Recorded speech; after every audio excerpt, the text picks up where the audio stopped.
Pasó de controlar un país a contar los minutos en una celda. Cilia Flores fue durante años la mujer más poderosa de Venezuela sin haber sido elegida por nadie. Abogada, operadora política, guardiana del sistema y arquitecta del poder familiar que rodeó al chavismo desde dentro. Mientras el país colapsaba, ella no aparecía en discursos emotivos ni en mítines multitudinarios. Operaba en silencio, decidía nombres, cerraba investigaciones y protegía a los suyos con una red que parecía impenetrable. Hoy, esa mujer duerme en una celda fría, lejos del palacio de Miraflores, sin acceso a privilegios ni control alguno. El contraste es brutal, y la pregunta inevitable: ¿cómo terminó aquí alguien que durante años estuvo por encima de jueces, militares y fiscales? Esta no es solo la historia de una caída personal. Es el retrato de un sistema construido sobre lealtades familiares, miedo institucional y poder sin límites. Un sistema que funcionó mientras nadie se atrevió a desafiarlo, hasta que lo hizo una jurisdicción que no podía ser intimidada. Desde los pasillos del poder en Caracas hasta una prisión en Estados Unidos, el recorrido de Cilia Flores revela algo más profundo que un caso judicial. Revela cómo el poder absoluto siempre deja huellas y cómo, cuando desaparece, no queda nada que lo proteja. Esta es la historia de ese descenso. Antes de convertirse en el centro de un sistema de poder temido, Cilia Flores fue una abogada casi anónima. Nació lejos de los círculos de influencia, en un entorno donde el ascenso social parecía improbable. Estudió Derecho con la convicción de que la ley podía ser una herramienta de justicia. Durante sus primeros años profesionales, se presentó como defensora de causas sociales, cercana al discurso de los derechos humanos y a la idea de un Estado protector. Esa imagen inicial sería clave para su futuro. El punto de inflexión llegó con la intentona golpista de 1992. Mientras muchos tomaban distancia, Cilia Flores eligió acercarse. Asumió la defensa legal de Hugo Chávez cuando pocos querían hacerlo. Ese gesto no fue solo jurídico, fue político. Le permitió entrar al núcleo duro de un movimiento que aún no gobernaba, pero que ya se organizaba como si lo hiciera. Desde entonces, su rol dejó de ser visible y se volvió estratégico. Con el ascenso del chavismo, Flores se movió con rapidez. No buscó protagonismo mediático, buscó control. Aprendió a operar en los pasillos, a tejer alianzas silenciosas y a identificar puntos débiles dentro del sistema. Mientras otros acumulaban cargos públicos, ella acumulaba lealtades. Sabía que el poder real no siempre está en los micrófonos, sino en la capacidad de decidir quién avanza y quién se queda atrás. Su llegada a la presidencia de la Asamblea Nacional marcó un cambio decisivo. Por primera vez, una mujer ocupaba ese cargo en Venezuela. Pero más allá del símbolo, lo importante fue el método. La Asamblea dejó de ser un espacio de debate y se transformó en un engranaje disciplinado.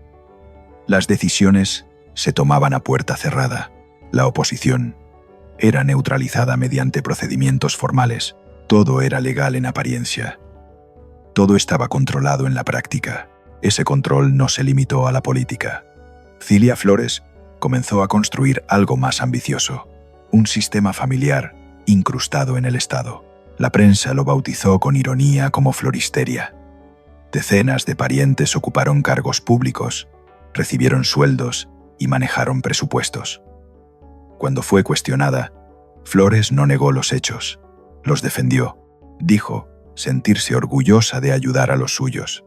Esa declaración marcó una línea clara. La frontera entre lo público y lo privado había desaparecido. La familia se convirtió en escudo y herramienta. Quien tocaba a un pariente tocaba el sistema. Quien cuestionaba un nombramiento enfrentaba consecuencias. Así, se consolidó una red de protección mutua que atravesó instituciones clave. Tribunales, fiscalías y organismos electorales comenzaron a responder a una misma lógica, no la de la ley, sino la de la lealtad. Con el tiempo, Cilia Flores dejó de necesitar cargos visibles. Su influencia creció precisamente cuando se retiró del foco. Se convirtió en una figura decisiva detrás de cada nombramiento importante. Era consultada antes de cualquier movimiento sensible. Su palabra pesaba más que la de muchos ministros, y su capacidad de veto era absoluta. Ese poder se volvió aún más sólido tras su relación con Nicolás Maduro. Durante años fue un vínculo discreto, casi invisible. Cuando se hizo oficial, ya no quedaban dudas sobre quién controlaba los resortes internos del gobierno. El matrimonio no disminuyó su influencia, la consolidó. Cilia Flores pasó de ser operadora a ser garante del sistema. Mientras tanto, el país se hundía en una crisis profunda. Escasez, migración masiva, colapso institucional, pero el círculo cercano permanecía intacto. El sistema familiar funcionaba como una burbuja. Nada entraba sin permiso. Nada salía sin control. Esa sensación de invulnerabilidad fue, al mismo tiempo, su mayor fortaleza y su mayor error, porque el poder absoluto genera confianza excesiva, y la confianza excesiva deja rastros. Movimientos que parecen invisibles dentro de un país pueden volverse evidentes fuera de él. Redes que funcionan bajo silencio interno llaman la atención externa, y cuando eso ocurre, el margen de maniobra se reduce. Durante años, nadie dentro de Venezuela pudo tocar a Cilia Flores, no por falta de indicios, sino por ausencia de voluntad institucional, pero el sistema que ella ayudó a construir dependía de un equilibrio frágil, lealtad interna y aislamiento externo. Bastaba que una de esas piezas fallara para que todo comenzara a resquebrajarse. Ese momento se acercaba. Mientras Cilia consolidaba su poder, otros actores empezaban a observar desde lejos, a registrar patrones, a cruzar nombres, a escuchar conversaciones que antes parecían inalcanzables. La red, tan sólida por dentro, comenzaba a proyectar sombras hacia afuera. La historia de su ascenso es también la historia de cómo se normalizó el abuso de poder bajo la bandera de la revolución, y cómo toda estructura construida sin controles reales estaba destinada a enfrentar un límite, no impuesto por la moral, sino por la realidad.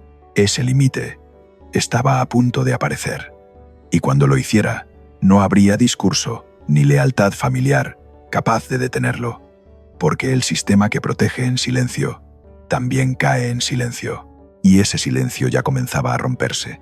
Con el tiempo, el poder de Cilia Flores dejó de necesitar cargos visibles para hacerse sentir. Ya no era solo una figura política con funciones definidas. Se había convertido en un eje silencioso, alrededor del cual giraban decisiones clave del Estado. Su paso por la Procuraduría General consolidó esa transformación. Desde allí, su influencia alcanzó espacios que rara vez aparecen en los discursos oficiales. Tribunales, fiscalías y organismos de control comenzaron a responder a una misma lógica, no la de la independencia institucional, sino la de la confianza personal. Quienes trabajaron cerca del sistema describen un método constante, no órdenes directas, no documentos comprometedores. Bastaba una llamada, un comentario, una sugerencia formulada en el momento preciso. El mensaje era claro, sin necesidad de palabras explícitas. Ciertos expedientes no avanzaban, otros se archivaban, algunos nunca llegaban a abrirse. El poder de Cilia no estaba en imponer, sino en bloquear. Ese control se hizo más evidente cuando Nicolás Maduro asumió la presidencia. Aunque públicamente su figura quedó asociada al rol de primera dama, internamente su peso político creció. Maduro confiaba en ella para gestionar crisis, resolver disputas internas y mantener cohesión en un entorno cada vez más frágil. La relación no fue solo sentimental, fue estratégica. Durante años, Flores actuó como filtro. Nada sensible llegaba al presidente sin pasar por su mirada. La concentración de poder alcanzó su punto máximo en ese periodo. Mientras la economía colapsaba y millones abandonaban el país, el núcleo gobernante se cerraba aún más. La lealtad se volvió la única moneda válida, y Cilia Flores era quien definía quién la tenía y quién no. Ese sistema, eficaz a corto plazo, comenzó a generar fisuras invisibles. El error no fue la ambición, fue la certeza de impunidad. En ese contexto, se produjo el hecho que cambiaría todo. Dos jóvenes, cercanos a Cilia Flores por lazos familiares, comenzaron a aparecer en conversaciones que no debían existir. Al principio, nadie dentro del sistema prestó atención. Eran asuntos menores, rumores, comentarios sin relevancia política, pero fuera del país. Esas conversaciones eran escuchadas con otro interés. El caso de los llamados narcosobrinos no surgió como un golpe directo al poder. Surgió como una investigación técnica, grabaciones, seguimientos, datos cruzados. Poco a poco, las piezas comenzaron a encajar. Los nombres no eran ajenos, las referencias al entorno presidencial eran constantes, y lo más inquietante era la naturalidad con la que hablaban de influencias, rutas y protección. Cuando las autoridades estadounidenses actuaron, el impacto fue inmediato. La detención de los familiares de Cilia Flores no fue solo un caso criminal, fue una herida directa al corazón del sistema. Por primera vez, algo escapaba a su control. Por primera vez, la red no podía cerrarse desde Caracas. La reacción del gobierno fue rápida y predecible. Se habló de conspiración, de secuestro político, de agresión imperial. Pero internamente, el pánico se extendió, porque las pruebas no eran testimonios débiles. Eran grabaciones, eran datos, eran palabras dichas, sin miedo por quienes se creían intocables. Cilia Flores mantuvo silencio público. No ofreció declaraciones emotivas ni defensas abiertas. Su estrategia fue la misma de siempre: contención, control del daño, aislar el problema, presentarlo como un caso individual sin relación con el poder. Pero esa vez, el método no funcionó del todo. El juicio reveló algo más profundo: la forma en que el entorno presidencial era percibido por quienes operaban al margen, como un espacio que garantizaba seguridad, como un paraguas implícito. Aunque Cilia no apareció directamente implicada en los cargos, su nombre fue mencionado una y otra vez como referencia de poder. El golpe no fue inmediato, pero fue definitivo. La imagen de invulnerabilidad se resquebrajó. Por primera vez, Cilia Flores comprendió que existía un escenario donde sus métodos no alcanzaban, un espacio donde las llamadas no servían, donde la lealtad no compraba silencio, donde el poder no negociaba. Desde ese momento, la presión internacional aumentó. Las investigaciones se ampliaron. Los nombres comenzaron a repetirse en distintos informes. Lo que durante años se sostuvo dentro de fronteras, ahora era analizado desde fuera. Y ese cambio de escenario alteró todas las reglas. El sistema que había funcionado gracias al control absoluto interno se enfrentaba a un adversario que no podía intimidar, ni negociar, ni integrar. Cada paso que se daba para proteger la imagen interna generaba más interés externo. Cada silencio se interpretaba como confirmación. Cilia Flores seguía en el centro, aunque intentara mantenerse fuera del foco. Su figura ya no era solo la de una operadora política. Se había convertido en símbolo de un modelo de poder familiar sin límites, y ese símbolo comenzaba a ser cuestionado con herramientas que ella no dominaba. El equilibrio se rompió definitivamente cuando quedó claro que el caso no terminaría con una condena aislada. Era apenas el inicio. Detrás de esos nombres había rutas, estructuras y complicidades que apuntaban más alto, mucho más alto. Y en ese punto, la pregunta dejó de ser si el sistema resistiría. La verdadera pregunta pasó a ser quién caería primero cuando la red comenzara a cerrarse, porque el poder, cuando se acostumbra a no tener límites, rara vez se prepara para enfrentarlos. Y esos límites ya estaban en camino. La detención de los sobrinos no fue el final del problema. Fue el principio de una exposición mayor. Con el avance del juicio en Estados Unidos, el caso comenzó a expandirse más allá de los acusados directos. Testimonios, grabaciones y documentos empezaron a dibujar un contexto más amplio, un entorno donde el tráfico no era un accidente aislado, sino una actividad que se desarrollaba bajo la sensación de protección. Las grabaciones revelaron algo inquietante. Los jóvenes hablaban con seguridad, No mostraban miedo. No actuaban como personas que temieran consecuencias. Mencionaban rutas, contactos y apoyo institucional como si fueran parte del paisaje cotidiano. Esa naturalidad fue lo que más llamó la atención de los investigadores. No era solo lo que decían, sino cómo lo decían. A partir de ahí, las agencias estadounidenses ampliaron el enfoque. Ya no se trataba solo de un caso criminal puntual, se trataba de entender cómo un país podía convertirse en un punto clave de tránsito sin que las estructuras oficiales reaccionaran. Los informes comenzaron a mencionar a Venezuela como un territorio donde ciertas operaciones se realizaban con un grado inusual de tranquilidad. El nombre de Cilia Flores aparecía siempre de manera indirecta, no como ejecutora, no como participante activa, sino como referencia de poder, como la figura que simbolizaba la cercanía con el centro del sistema. Para quienes operaban en la sombra, ese vínculo parecía suficiente garantía. Esa percepción, más que cualquier documento, se volvió una pieza clave del rompecabezas. La reacción del gobierno venezolano fue endurecer el discurso. Se intensificaron las acusaciones contra Estados Unidos. Se denunció una supuesta guerra judicial. Se cerró aún más el acceso a información interna. Pero ese cierre no detuvo la presión. Al contrario, la aumentó. Mientras tanto, dentro del propio entorno gobernante, comenzaron a surgir fisuras. No todos estaban dispuestos a cargar con las consecuencias de un sistema que ya no podía protegerlos. Algunos funcionarios de segundo nivel empezaron a tomar distancia. Otros abandonaron el país.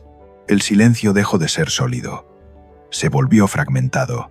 La figura de Cilia Flores, acostumbrada a operar desde la sombra, comenzó a enfrentar un escenario nuevo. Uno donde su método habitual ya no bastaba. La contención interna no frenaba la investigación externa. Las lealtades que había cultivado durante años no tenían valor fuera de las fronteras, y cada nuevo informe reforzaba la idea de que el sistema estaba siendo observado desde múltiples ángulos. El punto de quiebre llegó cuando las autoridades estadounidenses presentaron un marco más amplio, no una acusación directa, sino una descripción detallada de cómo funcionaban las rutas, los intermediarios y los mecanismos de protección. En ese esquema, el entorno presidencial aparecía como un factor recurrente, no como actor único, pero sí como facilitador pasivo. Esa exposición cambió el tono del caso. Ya no era una cuestión de dos personas juzgadas en el extranjero. Era una señal de que el poder venezolano estaba bajo una lupa internacional permanente, y en ese contexto, el margen de maniobra se redujo drásticamente. Cilia Flores siguió sin hablar. Su silencio, que durante años fue interpretado como fortaleza, comenzó a verse como una carga. Cada ausencia de explicación alimentaba especulaciones. Cada negativa a responder reforzaba la percepción de opacidad. La mujer que había controlado narrativas internas ahora no podía influir en la externa. La presión no solo fue judicial, fue diplomática, fue económica, fue simbólica. Sanciones, restricciones y declaraciones oficiales comenzaron a rodear al círculo más cercano al poder. El mensaje era claro. El aislamiento no protegía, exponía. Dentro del país, la propaganda intentó sostener una imagen de control absoluto, pero la realidad era otra. La confianza interna se erosionaba. El sistema comenzaba a funcionar por inercia, no por convicción. Y cuando un sistema así se enfrenta a una amenaza persistente, suele cometer errores. Esos errores no tardaron en aparecer. Movimientos financieros detectables, contactos repetidos, decisiones apresuradas. Cada intento por cerrar filas dejaba nuevas huellas. Y esas huellas eran seguidas con atención. La historia entraba en su fase más peligrosa, no porque el desenlace fuera inmediato, sino porque el proceso ya no dependía de una sola persona. Había superado el ámbito político venezolano y se había instalado en una esfera donde las reglas eran otras, donde el tiempo jugaba en contra.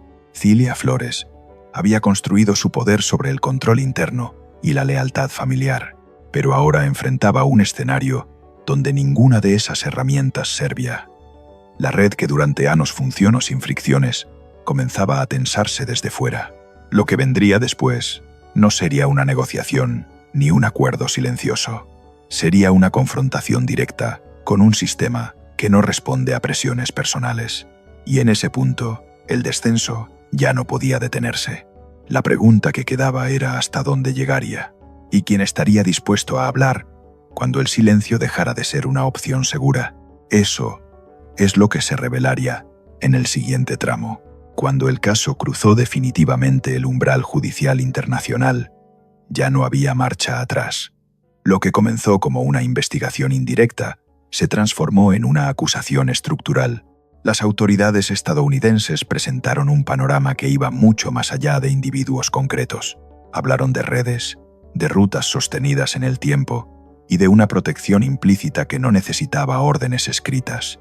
En ese esquema, el poder político venezolano aparecía como un entorno permisivo y Cilia Flores como una figura central por proximidad, no por acción directa. La acusación no necesitaba demostrar que ella hubiera dado una orden. Bastaba comprobar que el sistema funcionaba bajo su sombra. Los informes describían un país convertido en corredor estratégico, con vuelos irregulares, controles flexibles y una estructura estatal incapaz o poco dispuesta a intervenir. Ese contexto colocaba a la esposa del presidente en una posición imposible de separar del conjunto. El golpe fue silencioso pero devastador. No hubo un arresto espectacular inmediato. Hubo algo peor. Aislamiento progresivo, restricciones, vigilancia constante. El cerco se cerraba sin necesidad de anunciarlo. Cada movimiento era observado, cada contacto evaluado. El poder que durante años se ejerció desde la discreción, ahora era enfrentado con el mismo método. El momento de la captura marcó el punto de no retorno. Fue una operación rápida, sin margen para negociaciones. La imagen fue austera, sin discursos, sin multitudes. Una mujer que había controlado instituciones completas fue reducida a un protocolo estándar. Registro, traslado, custodia, nada más. El contraste fue brutal. De los salones del poder a una celda compartida con el frío y el silencio. El encierro no fue simbólico, fue real. 23 horas al día sin control, sin llamadas estratégicas, sin operadores. Por primera vez, en décadas, Cilia Flores no decidía nada. No había lealtades que activar. No había favores que cobrar. La vida en prisión expuso algo que el poder había ocultado durante años. La fragilidad, lejos de su entorno, sin el aparato que la sostenía, la mujer que había sido temida se volvió invisible. No había trato especial, no había excepciones. El sistema que ella no pudo controlar se aplicaba con frialdad. Mientras tanto, en Venezuela, la reacción fue defensiva. El discurso oficial intentó convertirla en símbolo de persecución, pero la narrativa no logró imponerse fuera del país. Para la comunidad internacional, el caso ya no era ideológico, era técnico, documental, y ese tipo de proceso no responde a consignas. El aislamiento se profundizó cuando antiguos aliados comenzaron a tomar distancia. Nadie quería quedar asociado a un nombre bajo investigación permanente. El poder, que siempre fue compartido, se disolvía en silencio. Quienes antes obedecían, ahora callaban. El sistema de protección colapsaba sin necesidad de ser atacado. La historia alcanzó entonces su fase más dura. No la del juicio público, sino la de la espera en una celda donde el tiempo no se acelera con discursos, donde las decisiones ya no dependen de una llamada, donde el pasado se convierte en carga constante. Cilia Flores había construido su ascenso sobre la idea de control absoluto, pero su caída demostró algo distinto, que el poder sin límites no genera protección duradera, solo aplaza el momento del impacto, y cuando ese impacto llega, no distingue jerarquías. El caso no cerró con una sentencia inmediata, ni con una confesión, cerró con una imagen imposible de borrar, la de una mujer que pasó de dirigir el destino de otros a depender de reglas que nunca pudo manipular. Lo que queda ahora no es solo una causa judicial, es una advertencia. sobre cómo termina el poder cuando se ejerce sin contrapesos y sobre la soledad que acompaña a quienes confunden el control con la invulnerabilidad. El desenlace legal puede tardar, pero el desenlace simbólico ya ocurrió y no hay discurso capaz de revertirlo. Al final, la caída de Cilia Flores no es solo el desenlace de un expediente judicial, es el retrato de lo que ocurre cuando el poder se ejerce sin límites y sin control real. Durante años, su influencia no dependió de cargos ni de votos, sino de una red de lealtades familiares, silencios impuestos y una sensación de impunidad que parecía absoluta. Ese sistema funcionó mientras todos temieron cuestionarlo. Funcionó mientras las decisiones se tomaron puertas adentro y las consecuencias nunca llegaron. Pero el poder construido de esa manera no desaparece con dignidad, se desmorona, y cuando lo hace, deja al descubierto la fragilidad de quienes creyeron estar por encima de todo. Hoy, lejos de los pasillos donde se decidía el destino de millones, Cilia Flores enfrenta una realidad que no admite discursos ni consignas. Una realidad donde no hay operadores, ni favores, ni atajos, solo reglas impersonales y tiempo. Mucho tiempo. Su historia no absuelve ni condena por sí sola a un sistema entero, pero sí lo desnuda. Muestra cómo la concentración de poder, cuando se normaliza, termina aislando incluso a quienes la ejercen, y cómo el silencio, usado durante años como herramienta de control, se convierte al final en una cárcel más profunda que cualquier celda. Este no es solo el cierre de una historia personal, es una advertencia. El poder sin contrapesos siempre cobra su precio, y casi nunca lo hace cuando uno está preparado para pagarlo.